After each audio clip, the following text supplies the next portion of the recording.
नमस्कार दोस्तों, स्वागत है आपके अपने चैनल जियोग्राफी हब 890 पर। आज हम बात करेंगे सिंधु नदी तंत्र, द इंडस सिस्टम।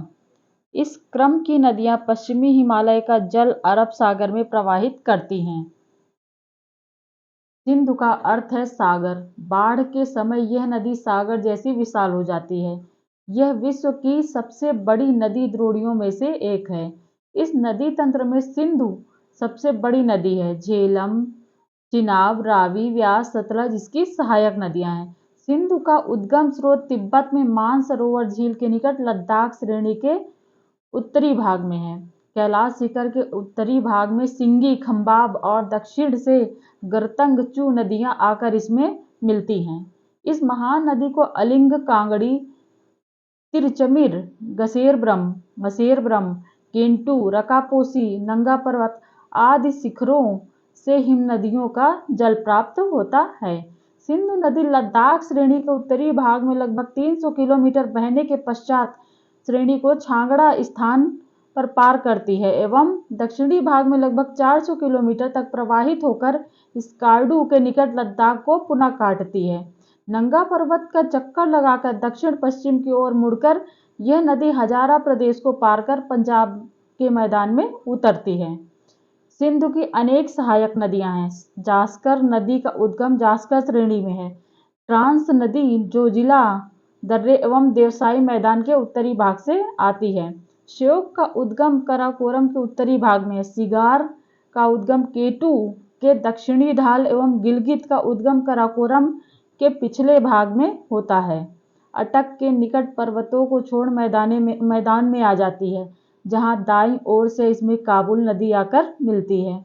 स्कार्डू के निकट सिंधु नदी घाटी की चौड़ाई 150 मीटर तथा गहराई 3 मीटर है। अटक के निकट सिंधु नदी समुद्र तल से 600 मीटर की ऊंचाई पर बहती है एवं इसकी घाटी लगभग 250 मीटर चौड़ी है। पंजाब की नदियों से मिलने पर पठानकोट के निकट इसकी घाटी लगभग 550 मीटर चौड़ी हो जाती है।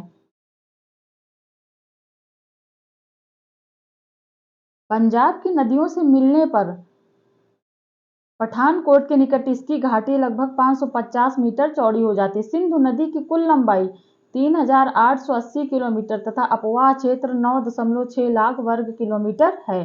भारत में यह 1134 किलोमीटर लंबाई तथा 1.17 लाख वर्ग किलोमीटर क्षेत्र पर प्रवाहित होती है। 7800 वर्ग किलोमीटर में विस्तृत इसके डेल्टाई भाग में ज्वार के समय 6 से 9 मीटर की ऊंचाई तक जल चढ़ जाता है। मिठनकोट से थोड़ा ऊपर इसमें पंचनद आकर मिलती हैं। पंचनद पंजाब की 5 नदियों सतलज, व्यास, रावी, चिनाब और झेलम की संयुक्त धारा को कहते हैं। सिंधु कराची के पूरब अरब सागर में मिल जाती है। ये वाला पीटी में क्वेश्चन बहुत पूछा जाता है। 5 नदियों का देश किसे कहा जाता है? पीसीएस में मुख्यतः पंजाब को कहा जाता है। ठीक है, और ये कौन कौन सी नदियां हैं? ये 5 नदियां हैं। ठीक है, अब देखते हैं सिंधु नदी की सहायक नदियां।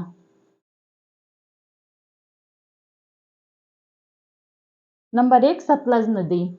इसका उद्गम कैलाश श्रेणी के दक्षिणी ढाल पर स्थित मानसरोवर झील के पास राकसताल, तिब्बत से होता है। उद्गम से सिपकी स्थान तक यह उत्तर पश्चिम दिशा में व आगे दक्षिण की ओर प्रवाहित होती है।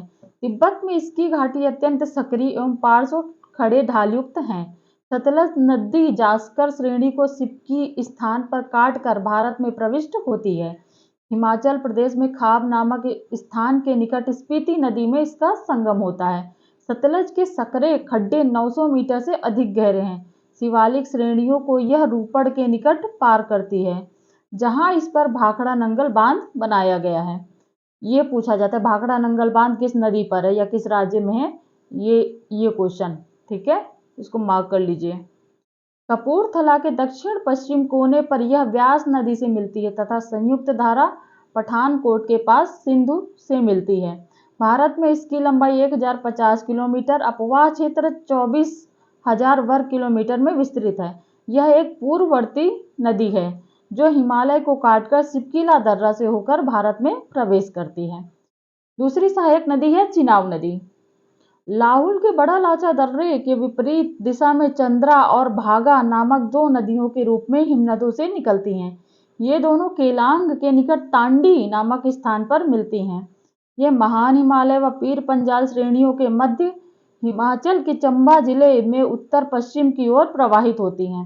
किश्तवाड़ पर यह एक विकट मोड़ बनाते हुए यह एक संकीर्ण घाटी के रूप में पीर पंजाल श्रेणी को पार कर पाकिस्तान में प्रवेश करती है। भारत में इसकी लंबाई 1180 किलोमीटर, अपवाह क्षेत्र 26,755 वर्ग किलोमीटर है।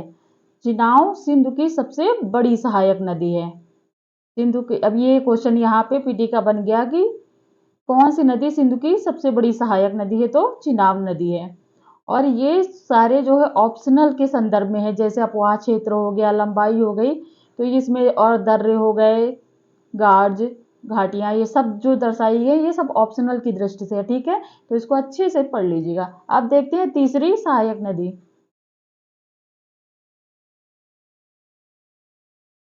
झेलम। झेलम प्राचीन भारत में वितस्ता कहलाती थी। ये है क्वेश्चन पीटी का। वेरीनाग कश्मीर के दक्षिण पूर्व भाग के निकट शेषनाग झील से निकलकर उत्तर पश्चिम दिशा में लगभग 115 किलोमीटर बहकर श्रीनगर के निकट वुलर झील से प्रवाहित होने के बाद यह गहरे गार्ज से होकर पाकिस्तान में पहुंचती है। यह महान हिमालय व पीर पंजाल श्रेणियों के मध्य प्रवाहित होती है। बारामूला कर कुछ आगे यह तीव्र ढाल युक्त 2130 मीटर गहरी घाटी बनाती है। कश्मीर में यह परिवहन तथा व्यापार के लिए अति उपयोगी है। संपूर्ण नदी की लंबाई 400 किलोमीटर तथा अपवाह क्षेत्र 28,490 वर्ग किलोमीटर है। पाकिस्तान में झंग के निकट यह चिनाव में मिल जाती है। इस प्रकार यह चिनाव की भी सहायक नदी है। चौथी है रावी। यह पंजाब की सबसे छोटी नदी है। इसका उद्गम बंगाल बेसिन में धौलाधार श्रेणी के उत्तरी ढालों से है। यह संकीर्ण घाटी में तीव्र ढाल बनाकर प्रवाहित होती है। बसोली के निकट यह मैदान में प्रविष्ट होती है। इसकी कुल लंबाई 725 किलोमीटर तथा अपवाह क्षेत्र 5,957 वर्ग किलोमीटर है। यह चिनाव की सहायक नदी है। रावी, धौलाधार और पीर पंजाल श्रेणियों के बीच के जल को बहाकर ले जाती है। पांचवी सहायक नदी व्यास। व्यास रोहतांग दर्रे के निकट व्यास कुंड से निकलती है।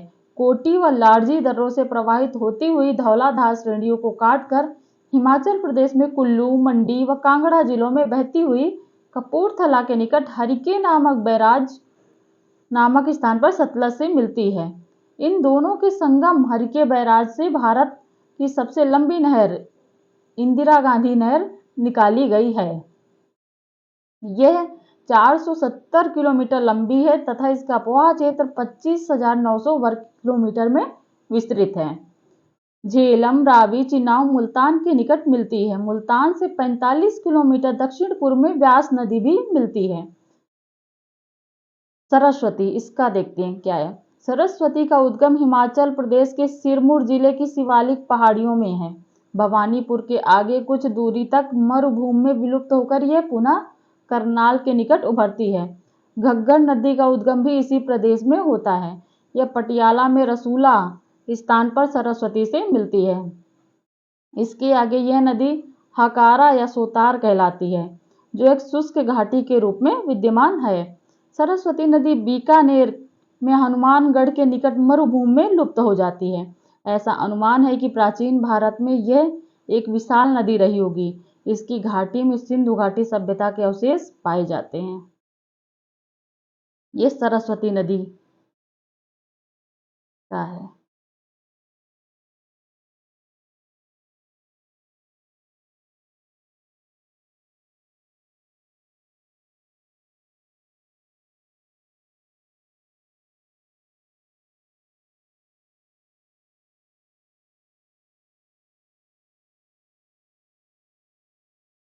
ये इंडस रिवर सिस्टम का मैप है।